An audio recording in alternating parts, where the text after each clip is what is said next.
Assalamualaikum warahmatullahi wabarakatuh. Selamat pagi anak solih. Semoga senantiasa diberikan kesehatan, perlindungan, dan kebahagiaan dari Allah SWT. Amin amin ya rabbal alamin. Jumpa lagi ya dengan Bu Nini. Pada pembelajaran kali ini kita akan belajar tema 2, pembelajaran 1, subtema 1, yaitu tentang jenis-jenis usaha perekonomian masyarakat. Yang pertama adalah pertanian. Indonesia disebut sebagai negara agraris. Negara agraris adalah negara yang mayoritas penduduknya bermata pencaharian sebagai petani. Di Indonesia biasanya ditanam padi, palawija, dan tanaman hortikultura. Ada beberapa cara untuk meningkatkan hasil pertanian di Indonesia. Yang pertama ada intensifikasi, yang kedua ada ekstensifikasi, yang ketiga ada diversifikasi, dan yang keempat ada rehabilitasi. Intensifikasi adalah cara meningkatkan hasil pertanian dengan lahan pertanian yang sudah ada, seperti dengan pengolahan tanah yang baik, kemudian pemilihan bibit unggul, pemupukan yang benar, pengairan yang rutin, dan juga pemberantasan hama. Sedangkan ekstensifikasi yaitu cara meningkatkan hasil pertanian dengan memperluas lahan pertanian. Selanjutnya, diversifikasi. Apa itu diversifikasi? Yaitu cara meningkatkan hasil pertanian dengan memperbanyak jenis tanaman. Dan yang keempat adalah rehabilitasi.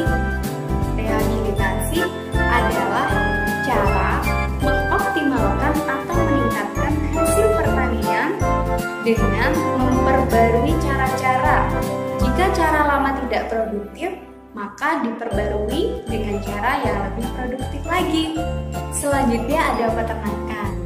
Apakah adik-adik tahu apa saja peternakan yang dihasilkan? Ada peternakan yang menghasilkan daging seperti sapi, kambing, atau kerbau. Peternakan yang menghasilkan telur seperti ayam, burung puyuh. Peternakan yang menghasilkan susu seperti sapi perah. Peternakan yang menghasilkan unggas yaitu seperti burung, ayam, itik, entok, dan lain sebagainya. Ada jenis peternakan dengan skala kecil dan skala besar. Skala kecil biasanya dilakukan oleh penduduk, sedangkan skala besar biasanya dilakukan atau digerakkan oleh pemerintah.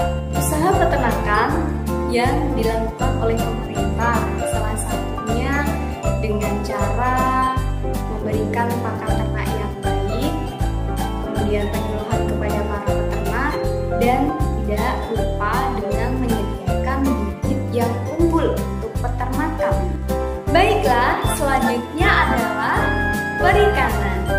Perikanan itu ada di air darat dan ada juga di air laut.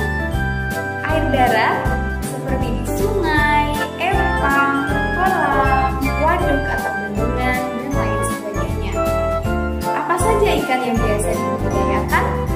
Ada ikan lele, ikan jahir, terus ada ikan mas juga. Dan ikan yang berada di air payau itu seperti bandeng. Kemudian perikanan di air laut itu yang langsung diambil dari laut. Seperti apa? Seperti mutiara, rumput laut, udang, kepiting, dan lain sebagainya. Selanjutnya adalah pertambangan. Indonesia itu pertambangannya sangat melimpah. Tetapi tambang itu susah untuk diperbarui, sehingga masyarakat wajib bisa memanfaatkannya sebaik mungkin. Ada yang jenisnya logam seperti emas, perak, tembaga,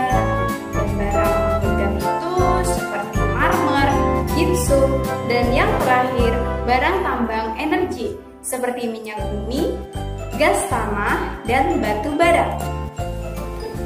Ada juga kehutanan. Hutan merupakan paru-paru dunia.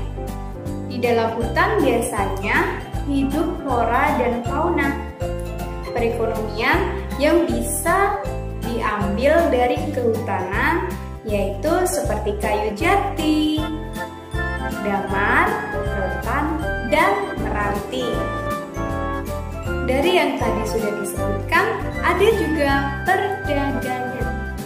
Perdagangan itu upaya atau kegiatan untuk menyediakan barang bagi kebutuhan manusia. Ada ekspor, ada impor. Kalau ekspor yaitu upaya menyediakan barang dari dalam negeri ke luar negeri, sedangkan yang impor yaitu upaya memasukkan barang dari luar negeri ke dalam negeri. Dan yang ketujuh yaitu perindustrian. Perindustrian adalah kegiatan mengubah barang mentah menjadi barang setengah jadi atau barang yang jadi. Perindustrian itu ada perorangan, ada juga kelompok. Kalau perindustrian kelompok itu seperti pengalengan daging, kosmetik, elektronik, garment, dan bahan-bahan lainnya. Nah, adik-adik sekarang sudah paham ya apa saja sih jenis-jenis perekonomian di masyarakat? Mungkin pembelajaran kali ini Bu Neni cukupkan sampai di sini. Apabila Bu Neni menyampaikannya ada kesalahan, Bu Neni mohon maaf ya. Ingat ya anak solih, harus sholat 5 waktu, sholat duha, berbakti kepada kedua orang tua, jaga kesehatan. Ketika keluar rumah harus memakai masker, rajin cuci tangan. Sekian dari Bu Neni. Wassalamualaikum.